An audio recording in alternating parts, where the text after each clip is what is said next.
Today, we're going to go over an objection workshop covering phone script stuff, in-home stuff, recruiting stuff, a little bit of everything.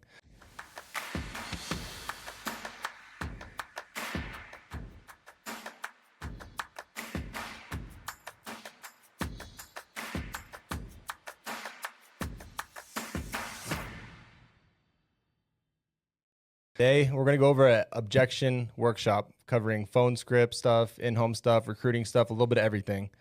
And I think that's something myself and Easton get asked a ton about is, how do you overcome objections? And a lot of it's in the setup, but sometimes you do have to overcome objections too. And I also hear people go like, you guys don't talk about objection training with recruiting and that kind of thing. So we're going to cover a bit of all of it in the next 5-10 minutes here.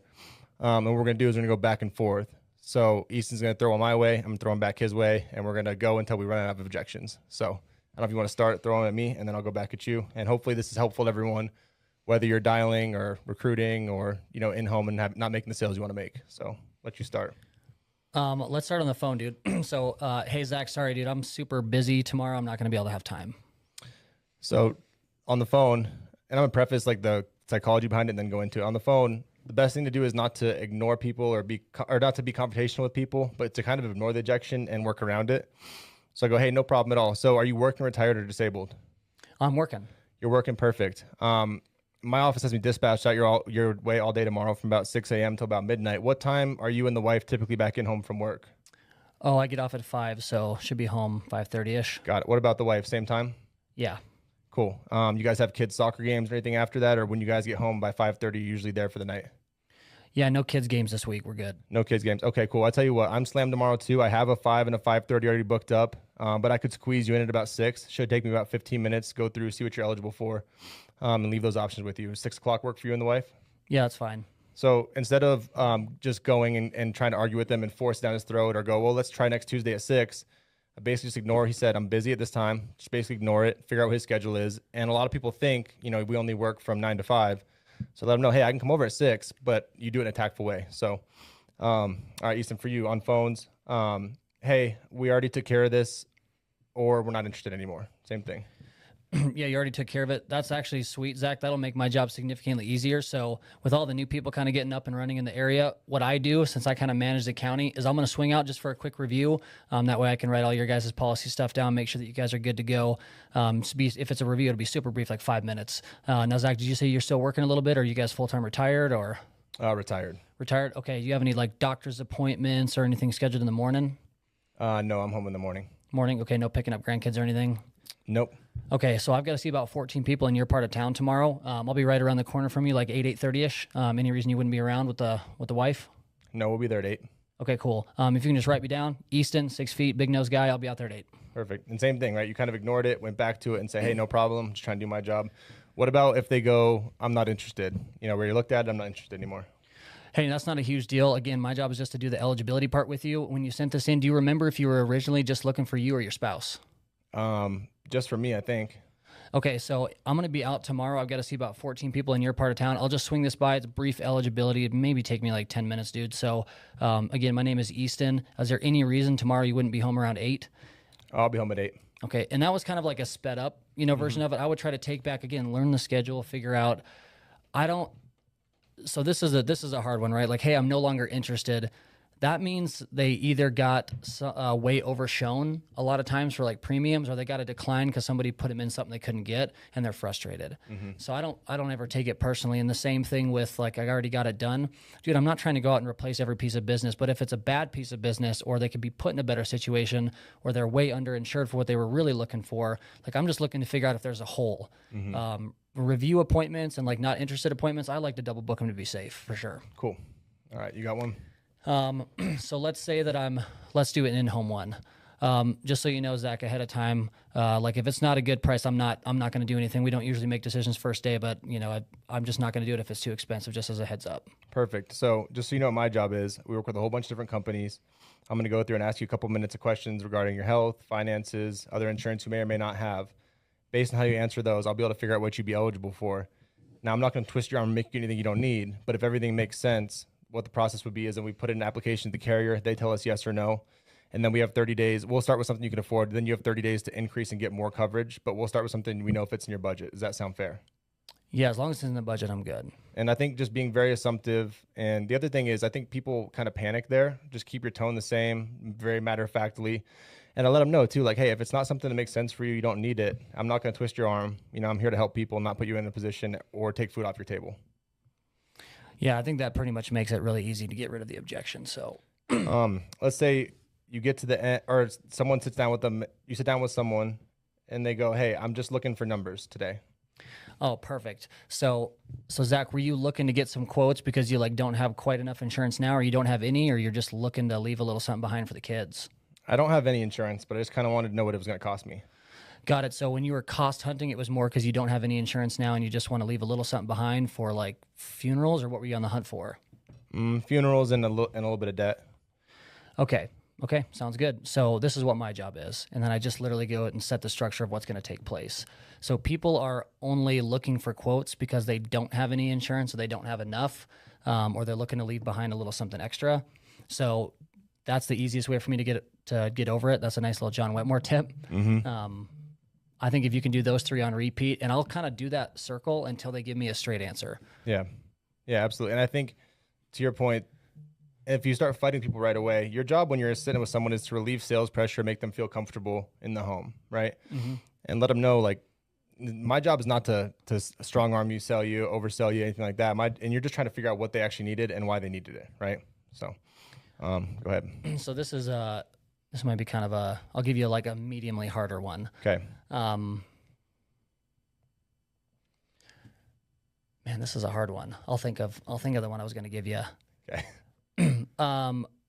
The kids is always a really hard one. So, hey, just so you know, I usually have to run stuff through my kids. So can you talk about how you would address that first? Yeah. So I think with any objection, I think it's important. So I know Easton, when he was in the field, kept a running notebook, just meaning whenever he ran across an objection, he would write it down and call a few people to get help with it. I did the same thing.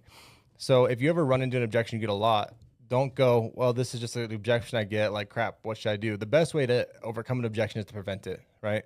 So that's when I got a lot, was I need to talk to my kids. So what I started doing at the beginning of the appointment is going, hey, before we dive into all this stuff, just out of respect, do you need to include, a payer or someone that makes your financial decisions for you or with you in this appointment, or are you okay making financial decisions on your own?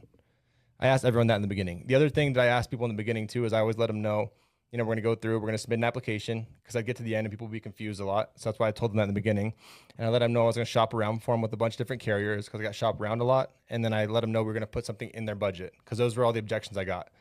So then if I say that and they get to the end, I need to run this by my kids, then I go, hey, no problem. So as soon as we get the application approved, whatever fits you and your budget, we're going to review this with your kids, because I want them to know that they can call me if something ever happens to you. And I'm happy to do that. But you said you make your own financial decisions. And if you call your kids and tell them, hey, I'm going to spend $100 a month on insurance, they might feel guilty and try to talk you out of it, knowing full well they do need the insurance. So why don't we put something in place for them? That way we know if you pass away, they're taken care of. And that way they don't try to talk you out of it because they feel guilty, because you've been such a great parent. They want to be a good kid to you. So let's put something in place. And instead of calling and asking for their permission, which you don't need to do, we call and go, hey, we put this policy in place. Here's how it works. Here's the coverage amount. Are you comfortable with it? And do you want to review it with my insurance rep and me? Okay. What do you get if you go, I want to think about it and check my budget and get back with you in a few days and see if it's something we want to do? So I like to address that one just straight on the nose, because the think about it, what is there to think about? Is it typically the price? That to me is always yes. If you do even a pretty decent job in the home, I mean, you don't have to be perfect in every single scenario, but if anytime someone says I need to think about it, I'm gonna assume that's the price. And I haven't had a ton of success with hey, is it because you don't like me, or what's that? That's just not works super great for me. Yeah. So I'll say, hey, listen, I'm going to be honest with you, Zach. The only time that anybody ever says they need to think about it after we go through this stuff is because I missed something major in your guys' budget, which it sounds like this is maybe just a little out of price. So is it fair to say, maybe we were overshooting a little bit what would be comfortable? Why don't we do this? Because my job is to get you approved for the bare minimum. So if it's tomorrow, that Mary's going to be okay, or the kids are going to be okay, or whoever. So why don't we just do this really fast? Let's do a little tweak adjustment to the price to make sure that you have something small in place to start. And then if you get approved, I'll come out and do a review, or we can do it over the phone or whatever works best for you, and figure out, hey, is it comfortable to add a little bit? Because I know you're looking for more based on the info you gave me, but This is supposed to be designed to help you, not hurt you. So why don't we just make a quick shift down, and maybe that's $5,000 down, maybe it's 50 down. I don't, depending on what you're showing. But I want to isolate what their primary concern is. And dude, it's almost always price. So if I can just hit it on the head and just say, listen, obviously I missed something. I'm really sorry, but we obviously know we need to do something. So let's just make a price adjustment and go from there. Perfect. I wouldn't mind hearing about the, like, hey, Zach, I'm just not really the type of guy that makes a decision day one. And I'm like 70s, right? But I'm not a decision maker. So just wanted you to know that up front. Yeah. So the way this works is we put an application in. The insurance company either tells us now or later whether or not you get approved. Now, it sounds like you already made the decision and you need to do this. You're 70 years old, and with all respect, you don't have any insurance yet. So my job is to help advocate for your beneficiary, for your daughter, and make sure you have something in place for when you pass away so she doesn't have to pay for it. So what we're going to do today is whichever one of these three options, because I always show three options, whatever one of these three options is comfortable for you, and we know make sure it takes care of your funeral expenses, we're going to put that one in place. And then what I want you to do is think about and check your budget, because I'm taking away the think about and check your budget. I want you to think about and check your budget to see if there's more room in there where we can increase it to one of these policies that would leave her a little bit of legacy room. But at least this way we know, God forbid something happens to you. You told me how important it was that we didn't leave her in a compromising position. We know, God forbid something happens to you tomorrow or next week or next year, that she's taken care of for the bare minimum. And then your job, your homework for me, Easton, is going to be to look at your budget and see if we can get a little bit more that would leave her a little bit of a legacy or something to remember you by. Does that sound good? So again, it's not really even overcoming. It's just kind of being like, no, we're going to go ahead and do it because you need it. And you asked me to advocate for you and your family. Well, and I think just going back, you always go in and isolate, and that's a unique way of doing it too. Just like, hey, I'm going to address it and kind of like pass by it because it's not a true objection. Right. Like if you're 71 and uninsured, you've been thinking about it for a pretty decent chunk of time. So if you can take that back off the table, I think that's huge. What about if people go, hey, if I saved $200 a month for the next 15 years, I would eventually save up what I would pay into this policy. And they're like 70 years old, so where they'd be like 95 or 100 when that time would come. So, and again, I can see how your immediate reaction is to be confrontational about that. But I just, go back into, dude, it's insurance, especially it's a life insurance. Like the whole point of it is for if it's tomorrow. Like, hey, I don't really like to what if with you, Bob, to be honest, because again, if it's tomorrow or 6 months or, a full year or 6 years or whatever, like you're not going to have time to say, this is just your emergency if it's tomorrow, so why don't you save 100 and put 100 into your insurance policy? That way you can still do both, but have your safety net, that to me is an easy way around it. Like, let's divide and conquer. Then if you'd rather save the 200 or rather save the 300, why don't we just take a little portion of that and leverage the insurance company's money to be safe? And then I still want you to save on your own, but I'm assuming I'm over here because you haven't saved up all that money yet and you're looking for a little help. So why don't we do that? Let's just split it 150 here, however you want to do that part. Got it. I think that's the easiest way. So I'll get a recruiting objection for you, dude. One thing that we'll get a lot is the commission is really scary. That's the reason it took me so long to start. Like I was petrified of a commission, no guarantees. Like I got to work and go get it. So if I was like, Zach, I'm honestly a little bit worried about the commission thing. I don't know if that's something I'm ready to commit to. Yeah. So commission-based sales is definitely gonna be scary. But the nice thing for me is knowing that if you put the numbers in your favor, it's not impossible to fail. People will definitely fail, but it's pretty hard to fail. It's pretty hard to fail. So Easton, do you believe in yourself and your work ethic? Yes. Do you think that if the average person can write 10 to 15 policies a month and they work, maybe 30, 40 hours a week, you're willing to work hard enough to, even if you have to work harder than them to get the same result, are you willing to work harder than the average person? Yeah, I'd say so. Got it. Well, what I would commit to you is if you work really hard, you follow all the instructions the right way, and it doesn't work out for you and you need help with leads or whatever, I'll help you out. As long as you're following all the instructions and doing all the right things. Is that a fair compromise on both ends? Yeah. And the nice thing here is, while there's no minimum, there's no maximum too. So you eat what you kill. So the upside is a lot greater than just being stuck in exactly knowing what you're gonna get every single week. And honestly, what'll happen here is once you get good and proficient and understand numbers, you'll have a very consistent income and you'll be able to tweak it and increase it just by adding a few appointments here or there. So I argue you actually have a lot more control because you're in control of your income. No one can lay you off or furlough you. And you're an independent contractor, so you can work 100 hours a week or 10 hours a week and no one's your boss to tell you what to do. So you're just trying to figure out, like, do you believe in you first? Yeah. Because that's kind of like the baseline of where we got to start with pretty much everybody. Yeah, if they don't believe in themselves at all, and I let them know too, if you believe in yourself, you work hard, you ask for questions, have a good attitude, you do all the things I ask you to do, and it doesn't work out, I'm not going to hang you out to dry. I'm going to be there to help you out. But on the other side of that, if you have a bad attitude, don't work at all, and blame the whole world for everything, I'm not going to be able to help you out from that situation. So if that's going to be you going into this, it's probably not going to be a good fit. But if you're the other guy, it'd be a great fit. I love that. Let's see. So let's do one more in-home one.